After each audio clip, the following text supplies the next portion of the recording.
Hello and welcome to my podcast. Do me a favor, subscribe to the John Keim Report wherever you get your podcasts.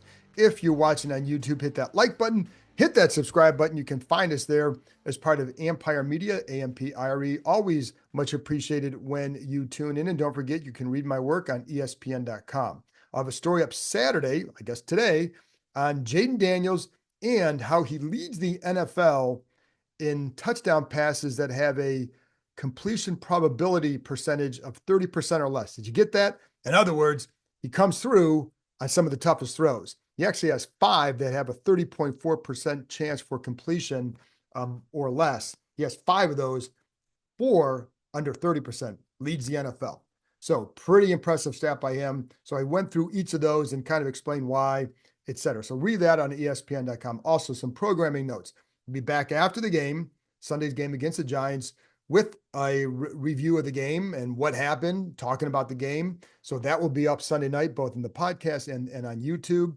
And then I'm going to try something a little bit different with my game reviews this week for Tuesday. And just going to be doing like plays of the week and just kind of have different categories, not just a straight review, but just some different things that I learned from rewatching the game, but not just a straight game review. So anyways, hopefully that's something that more of you guys would want to tune in for. Also, if you have a predicted score for this game, leave it on the YouTube comments. I'm curious what you think and how you feel about this team going into this game. So give me your predictions. And hey, if you nail it, I'm going to talk about it on the air and give you some props. So leave me the score and why you think that the score will be that way. So listen, folks, I think this is going to be a close game because it always is, typically is against the Giants. And it's not like they were just blew them out and ran them off the field in the first game. They are a better team than that week as well. So anyways, we'll get into all this in my 5 things I think. And it's, as you know, it's not just about the game. It's about other aspects of this team and other players on this team and just things that you pick up during the week that I think you'll be interested in. So anyways, without further ado, here we go. So the first thing is, I think Jayden Daniels is extremely mature. And I think you see it the way he handles himself after a game like he had on Sunday with that game-winning play. I mean, first of all, on the field, for a couple of seconds, I'm not sure he really, maybe he just kind of froze. Not sure that he really was able to process. Then he go crazy a little bit. But by the time you get in the locker room, he's already come down off that. And it's funny because he had people on within the team and all that just kind of ribbing him for, hey, you threw it 5 yards short of the end zone or little things like that. Like one of the things that you pick up on with him is he likes that kind of ribbing and back and forth because he gives it out just as much as he might get it. Probably gives it out more because how many times do you really have a chance to rib him about things? But what he also likes to do is he doesn't want to just hear how great he was. He will look at the plays that he missed. He will want to hear about the throws that he could have done better, the plays he could have done better, whatever it is. So that's something that I think is very mature. And it's why you hear guys say he's not like a rookie. And Zach Ertz has said that a number of times. Coaches have said that as well. There's a maturity to him that helps him get moved from point A to point B after games like this. It's how he's been throughout his career. If you listen to Ryan Porter, his private quarterbacks coach, I had him on Thursday. If you listen to that one, you would understand why he is the way he is. And if you haven't listened to it, go back and listen to it because he's pretty good. Some really good insight into somebody that you're obviously going to want to learn more about over however many years he's here. Anyway, but I do think like right after the game, he was getting ribbed on a couple things or just like, hey, pointing out like, hey, man, you missed this many throws or you did this. And it's good natured. But again, that's what he likes to hear. And I think it's why he's going to be good for a long time because he doesn't want to just hear, you're the best, you're this, you're that.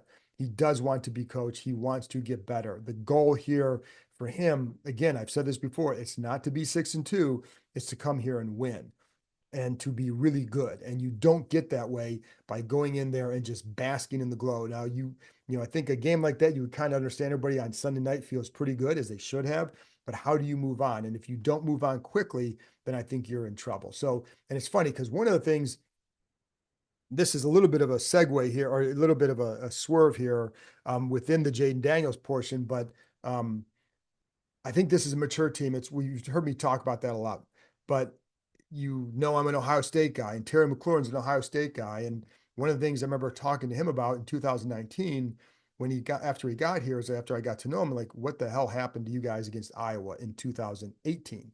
And they went there, they had this big win over Penn State, and they went there, Iowa, and they should have won big, and they got their butts kicked. And he said the big problem with that was they were still talking about that game on Wednesday within the team. They're not sitting there like we're asking questions about some aspects of that game, that play, whatever. But I don't think there's the team is sitting there dwelling on it. And so I think that's a difference here that I think, but when you have a quarterback like this, if Jayden Daniels was sitting there living in that, basking in that glow for a couple days, I think there'd be a problem. That's not how he operates.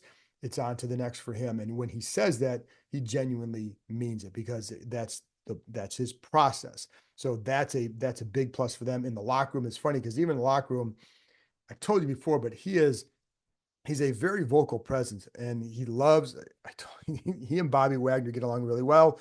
A lot of basketball back and forth, but he's always in there. And I think I'd be curious to see how, as he grows as a player and becomes more, just more and more, famous or at a higher level, whatever it is, how does that continue? And I don't think it's going to change for him because it seems like he likes all aspects of football, and part of that is being in that locker room. Anyways, number two, I think Dan Quinn is a guy that these guys like to play for in part because of this reason: trash talking. How's that? So if you remember, there was a play that Terry McLaurin had against with Tyreek Stevenson where after a catch, Stevenson got up and said something, and McLaurin basically told him back, and you could read the lips, said, "You ain't shit." And excuse my language, but that's what he said back to him. And there, it's funny because Terry McLaurin is not really a trash talker. He is highly competitive, though.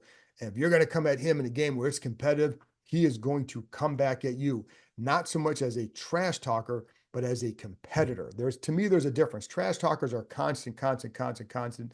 And we asked him the other day who the best trash talker he's gone up against. It's Jair Alexander. He said, no matter what the situation is, he's always talking trash. Some people only talk it when things are going well. Some of them may play corner for the Giants, and maybe, you could I guess you probably take that one to the bank. But some people do it when they're doing well, or maybe when they have help on their side, like not when it's a one-on-one situation. Like he said, Alexander just talks the entire time, no matter what. And I think he kind of likes that because it's like, you don't let up, and it's just, this is who he is. But the key here is how Dan Quinn has embraced that for them, and how not just lets him do it, but he doesn't.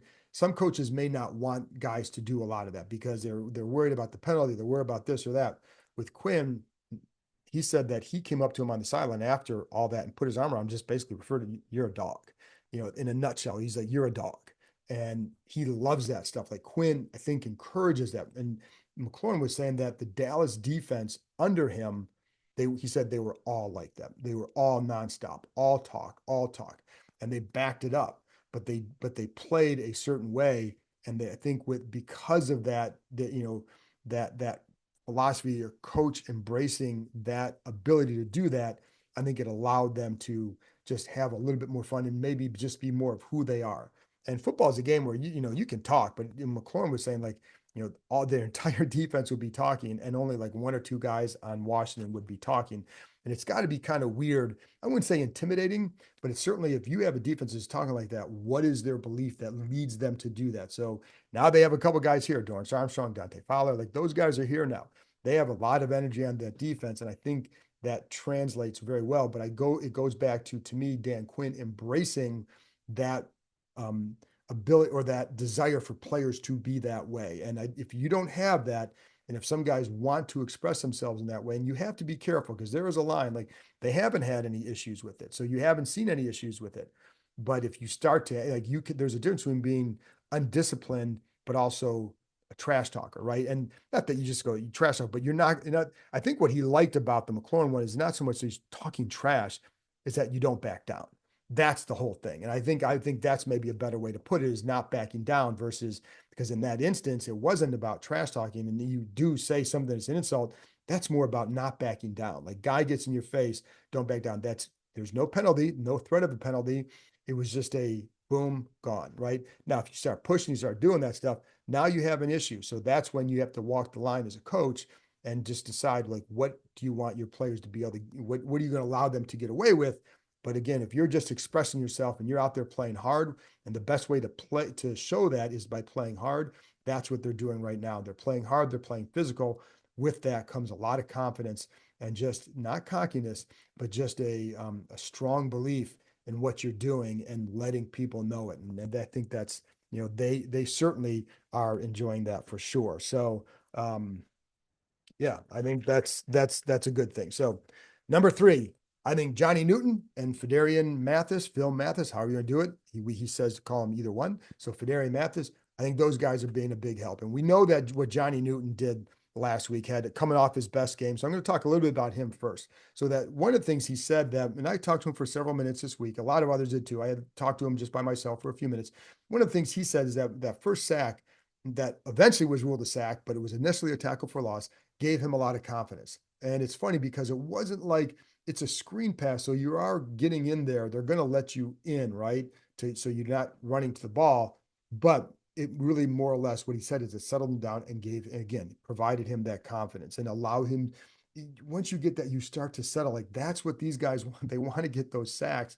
And you don't want to just hunt sacks because when you start hunting sacks, then it becomes a problem for the whole line. And we've seen that here in the past. Guys would hunt sacks and you're not playing as a group or as a unit and you give up big plays as a result, or you give, the rush lanes are undisciplined, et cetera. And becomes a problem. But when you get that, it can settle you down. And that's certainly what it did for him there.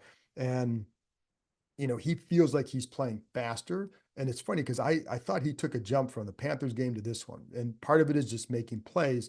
Part of it is now he's been on the field a lot. He was a high pick. I mean, I think some people thought he might go in the first round. Like this is a talent. So it's not like it's a surprise that he started to make plays.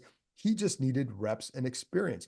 And now he's got a lot more games he's got what, 7 games under his belt now. That makes a difference. And now they need him to do more with John Allen out. The other thing is that he's getting used to the speed of the linemen as well, and especially their hands. So that's an adjustment that he get used to, but he's doing that and it allows him to play. He feels like he's able to win a little bit better because of that. So that's a big thing. But the funny thing is I asked him what was his favorite play in the game, because sometimes they may make a play that it's not the splash play that becomes their favorite play because of what it highlighted. And there is one that he definitely said. It was a 2-yard stop of DeAndre Swift. And here's why that was big. It's because of how he took on the double team. And one of the things that he struggled with a little bit was taking on some of those double teams. He's gotten better and better, but he said it's really about forming habits from practices to walkthroughs to games, practice, walkthrough games, and getting used to playing them a certain way so you know how to do it. And it sounds simple, why he did it well, but it's still something that took him a little bit to get used to because the tendency is maybe to attack the double team, maybe try to split the double team. What they want him to do is attack one person. And on the play where he stops DeAndre Swift, you have both he and Daron Payne are being doubled, and you see Daron Payne doing it the same way. He attacks one guy. So attack one guy and don't just try to beat two. You don't have to beat two guys. So on this play, he attacks the center. The right guard starts to block down and goes to him, but he's engaged with the center. So the right guard goes then thinking that the center has him, then goes to the linebacker, and then Newton sheds the center and gets to the ball carrier and tackles him for a 2-yard loss. That was his favorite play of the game because again, it shows the technique. It was him responding to the coaching and the way what they want to do with it, and taking what you learn in the practice field to the game. And consistent habits develop consistent players on the field.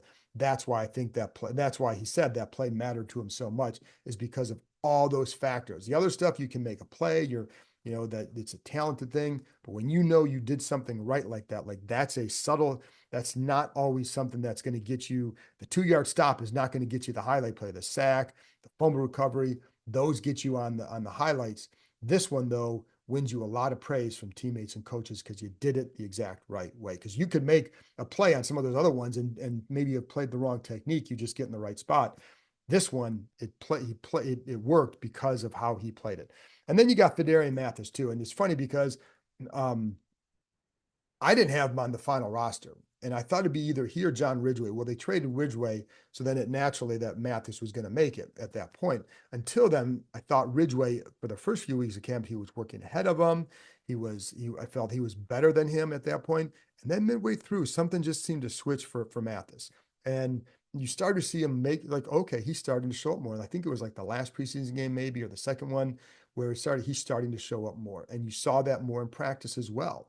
And you're starting to see it more and more in games. And big part of it was that initially he was doing a lot of things. We're just trying to get a feel, or maybe not so much. Listen, he's a big fella, so he's not a finesse guy, but he was playing more of a finesse game, maybe, and trying to use speed to get up there. But what they really wanted from him is to be big, and they told him, play big, be a big guy, and that's what he's doing. And you see it now. He's harder to move. He's playing over the center. He's making stops or making plays, helping others make plays because of that. And I think that's a big key for him. And if if those two continue to develop like that, now you have a good rotation inside with John Allen out. So that's been a good development for them for sure. Number four, I think the communication has been really good the last couple of weeks, and it's not just Bobby Wagner. So, but I think this is a key part to any defense playing well, especially when you have more and more teams going up tempo, no huddle, et cetera, because Washington does it. And I've talked about this where part of the reason the Commanders do it is, first of all, you have a quarterback who can handle it.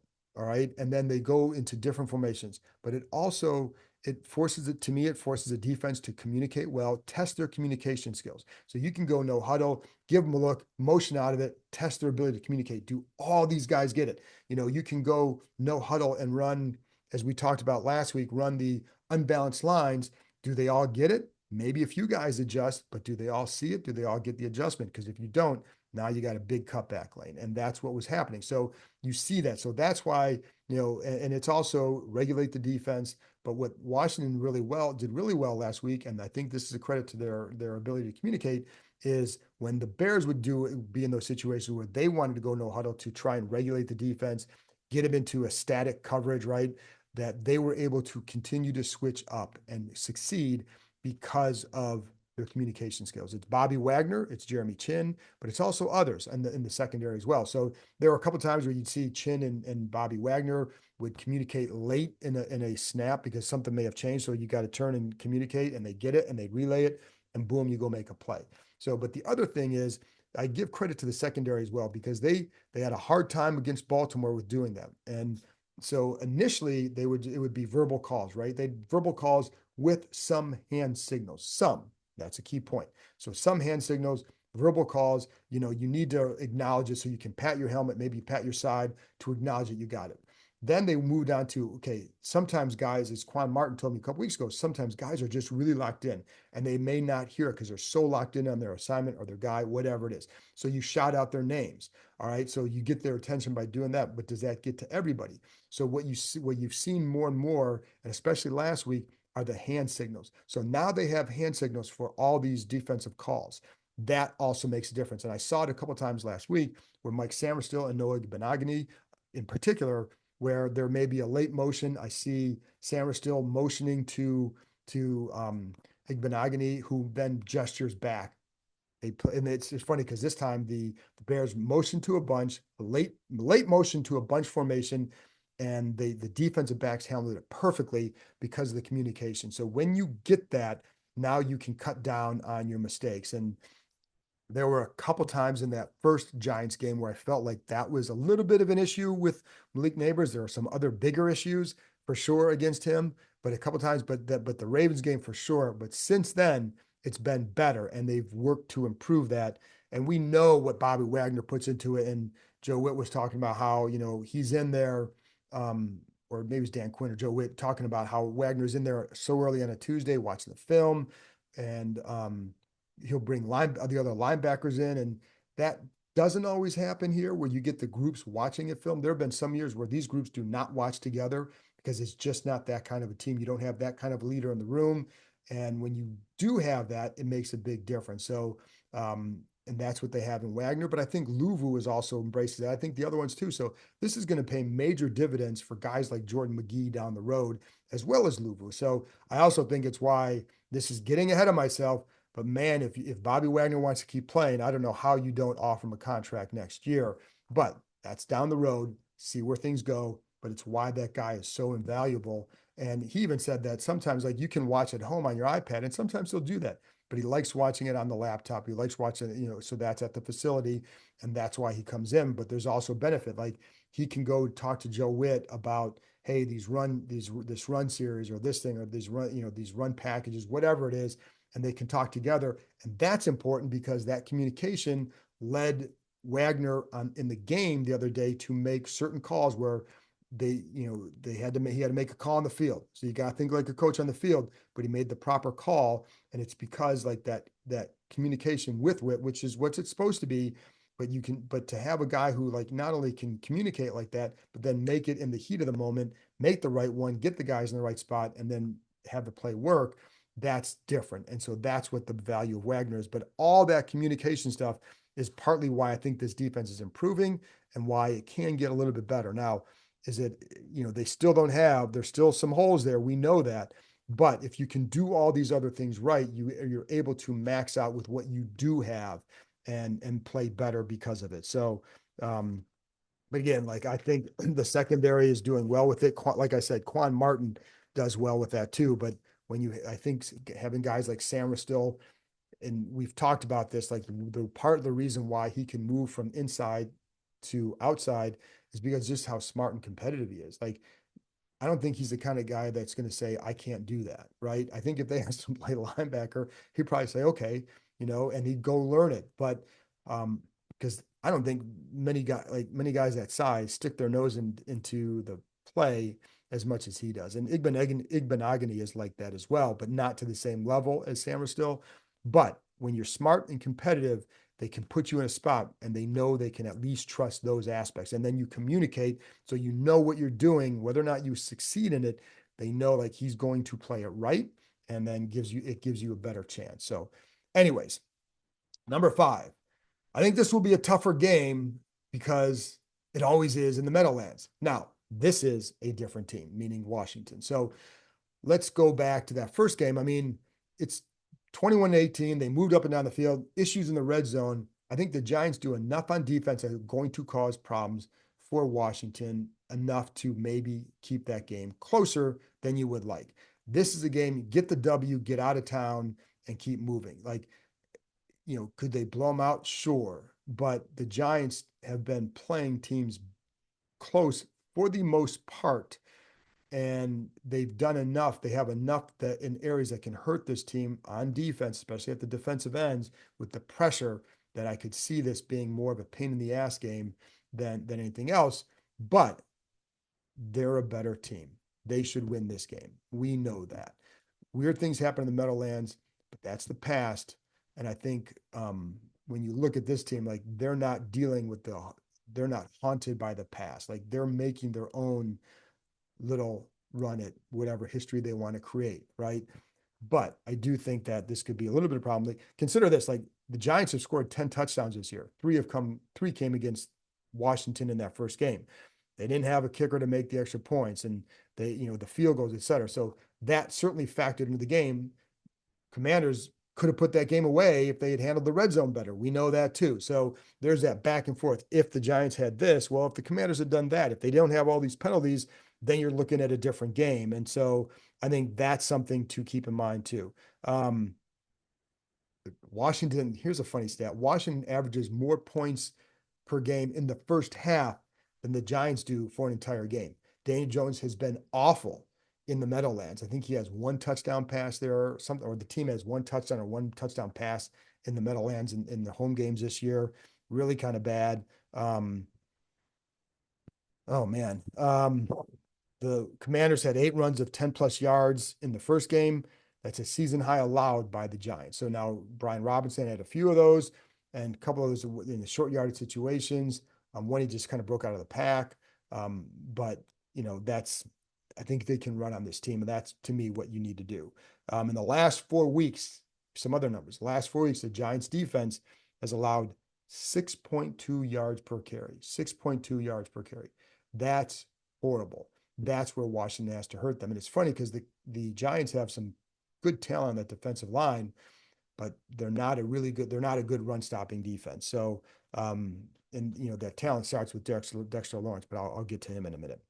Um, it's funny because the Commanders players love their run game, and they love what Cliff Kingsbury does. It's funny when you talk to these guys, like there's there's I don't want to say reverence, but it's like they really when you have a coordinator who um sells the game plan, and then you see on the field, like the confidence builds up that whatever you tell these guys you're going to do, they believe that it's going to work. And I've seen it before here with it was Kyle, it was Sean McVay, and I think you're seeing this with Kingsbury. And I also think you're starting to see it with Joe Witt too.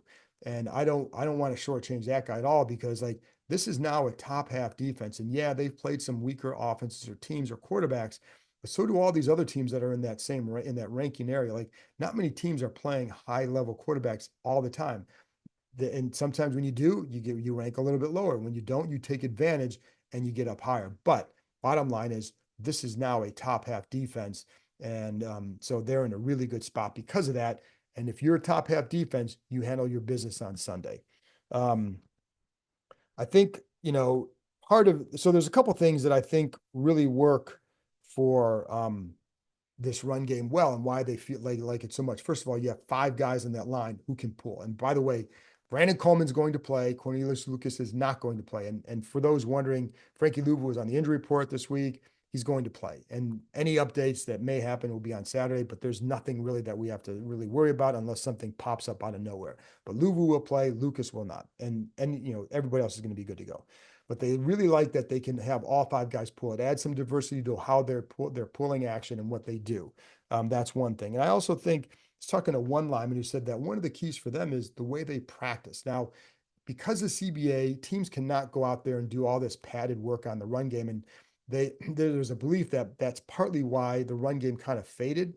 In addition to quarterbacks becoming better and better, that it's harder to work on the run game because you need to work on that at a certain pace, right? And you need to be, like, ideally you're in full pads when doing it, because you've got to work on your fits. You've got to work on you've got to get the contact on, you got to get the speed down to get to your spots, right? A little bit different than with pass protection, but this person was saying that the way they practice, they'll practice in the padded situation on Thursdays, and the O lineman, D lineman do go one-on-ones on Thursdays for about 5-6 minutes. So you get a couple reps of one-on-one. That helps a little bit, but that's mostly a pass set. But in the run game, he said that when they go, even when they're in not so much walkthrough, but just not even padded, that they practice at a certain speed. And if you practice at a certain speed, then you can play at a certain speed. But if you're practicing at half speed or whatever, it's not gonna work for you as a run blocking unit. So this person felt like that partly what part of what they do well is they practice well. They practice at a good tempo, which then helps them in games. And that certainly you can say, like, what they're doing is working because the run game is pretty good. And it's not just Jayden Daniels that he matters, but their average yards per carry are higher. I think it's like 5.2 or 3 or something like that. And he's not averaging that many yards. The backs are. So their backs are among the best group in the NFL in terms of yards per carry. Um, I think some of this stuff, they use a lot of motion. They use a lot of eye candy on that too after the snap. So the motion is always used with a purpose. I think that's one thing Kingsbury does very well, is that motion with a purpose. And then, you see defenses get out of position. It creates better blocking angles for the lineman, allows them to get to guys. And then you're going to throw the eye candy with it, whether it's pulling action, tight end coming back, maybe a back going one way for a bubble, another back going another way with a handoff or the zone read, whatever it is, it works. It's harder to do all that stuff in the red zone. I think that's partly why there's a little bit of a struggle there at times. And I think, if you can't run the ball well down there, it's going to be difficult. I think if you have athletic ends, you can take away some of that zone read action that obviously with Jayden Daniels it likes to do. Um, and I think the Giants have that. Like Burns and Thibodeau were really good at that. Ojulari, who replaced Thibodeau, is a good athlete. So if they defend that zone read well, then that means that the Brian Robinson or Eckler or whomever has got to produce in those areas. And so can they do that? Can they do all that without the eye candy and some of the other stuff? Well, they've got to show that. And they may have to show it this week, because I think that, again, the Giants defense has had some issues, but I think that overall they can do some things with that secondary. And so they're going to make you drive, and you're going to have to produce in the red zone, because if you don't, it's going to be a similar game to last time. And Washington actually does have the most runs in the red zone I think but they're like middle of the pack in terms of yards per carry down in there. So to me, that's a big key. Can they produce down there? And there's an area where I think Jayden Daniels can get a little bit better. Is they're not a bad passing team down there, but you can get a little bit better. And I think, listen, I think you can also, but whatever. We'll get into that more later. So let's get to Dexter Lawrence now, because now I think he's a guy that's very important for this offense to defend. They've been moving him around a lot on the defensive line. He's a really, really good player. And he plays, as one person said, he plays high, but he plays with leverage. He's a big fella. He's like 340 pounds, listed as that. When you're listed at 340, usually you're a little bit more. So that's becomes a challenge. And the challenge is because he does move around a lot more, not just over the center. He can play a little bit of three and move around on either side. So I think a lot of that interior is going to get a big tasting of him. They did a pretty good job with him in the first time. So that's good, good for them. The defensive ends are going to get upfield, very athletic. We know that. Burns and Ojulari. They don't blitz a lot, 12 times in the opener. I could see a situation like that. They've kind of been up and down with it. Some games it's 4 or 5 times, some games 11 or 12. One game I think it was a little bit more against Deshaun Watson, but that's because he can't move and their line isn't very good. So I could see something similar to what they did in the first time. Ojalar, and one of the ways is that these guys have tried to combat, if you remember, a lot of sideways, basically horizontal passing game. And, to McLaurin, to whomever, some bubbles, some screens, etc. So chipping the ends, I think, is a big deal here. I think Austin Eckler does a really good job at that. I think Luke McCaffrey does a really good job at that. Eckler, I think, does really well because he's lower and he comes up and he can pop you with the leverage and really knock you off. The tackles like it. As long as you know it's coming, they are good to react for it. Sometimes if you don't know it's coming, that guy could be blocked into a better angle to the quarterback, but they always do know it's coming. Ojulari has a really good get off when you watch him. He's got, I think it's 5 sacks in the last 3 weeks. He'll stand up, he'll put his hand in the dirt, gets into your pads quick. That's part of the thing, is gets in your hand pads quick and can get off that pretty quickly. So that's something you have to watch on the tackles, whether it's Coleman or Wiley. If if you extend the play, he's a guy you want to watch out for, because that's something that's something they're gonna have to watch for, is like if you extend the play, when Jayden Daniels, and Jayden Daniels obviously will extend the play, watch for Ojulari and make sure that he's taken care of, because he's a guy that can chase you down. He'll stunt once in a while and etc. So there are times they're going to use 3 defensive tackles and 2 ends, again, almost like in a 3-4 look. And I think what you need to do is attack them in the run game. They're not big factors in that area. So I think that's where you can hurt them for sure. And Washington has the kind of run game that can do it.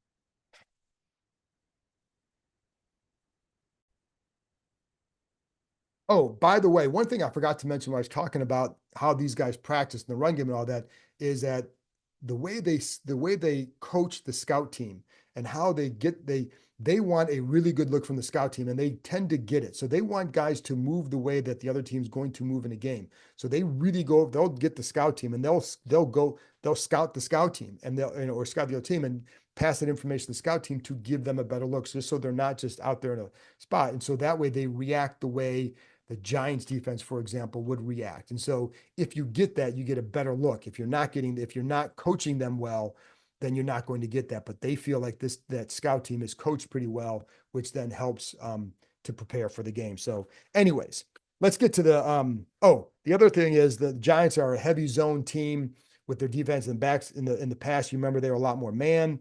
And so I think, the defensive backs have been getting better. Deontay Banks has been having some problems.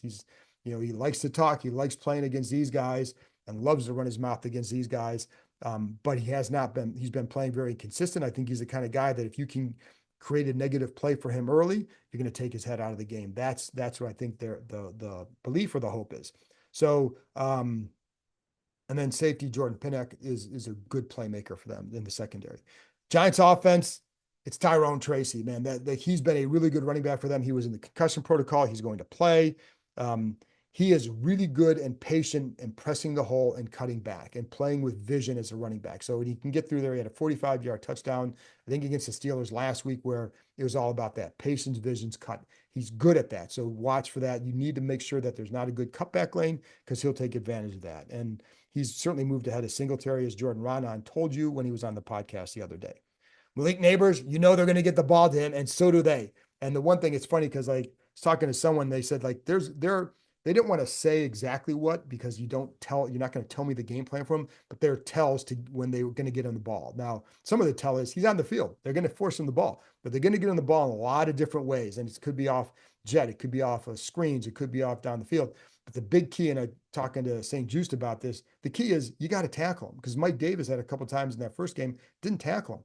Those extra yards hurt. And the problem is they get him the ball so much that one time could be the difference. So if they get him the ball 10 times, like you may tackle him really well 8 times, 9 times, that 10th time he could get you. So you really need to be on alert for that all the time because otherwise he's going to really hurt them. Again, there are a couple times like he hurt him on some crossers. Well, one time St. Just bumps into Bobby Wagner. They had a little collision. And that's something he said they've got after that game, they got it cleaned up. So he doesn't think that's going to be an issue, but you've got to make sure because they will try him on some crossers too. And sometimes you can just have a linebacker on the other side of that crosser, just kind of buying time for the corner to catch back up because he's going to run away from them if that's the case. Let's see what else we got here. The misses were a big deal for them. And I think if you don't get that cleared up, like the Giants line is a mess and you've got to take advantage. I do like how this D line is starting to play. I like, it's funny because they don't have the big name flashy ends, but I like what they're doing. I really like how Dorrance Armstrong has played, Dante Fowler, Cleveland Farrell. I think they're at a good place for that, but they've got to make sure that they do not get the weird stuff that happens up in New York happens because they always put themselves in a hole early in the game and it has translated from one coach to the other. This is a different organization, a different time. I think you have different players and a different mindset. So I don't think it's going to be this, oh no, what's going on in the Meadowlands again? But take care of business early. This is a team that the fan base is down on them. Take them out early. If you do that, things will be okay. I do think they're going to walk away fine, but it may be more of a pain in the butt game than you like. Again, you got a score prediction. You got what you think is going to happen. Leave it in the comments on YouTube, on the YouTube page. Let me know. And if you get it right, we'll talk about, I'll mention it on the air, give you a shout out. Anyway, that's it for me, folks. Appreciate you tuning in and enjoy Sunday. Talk to you after the game.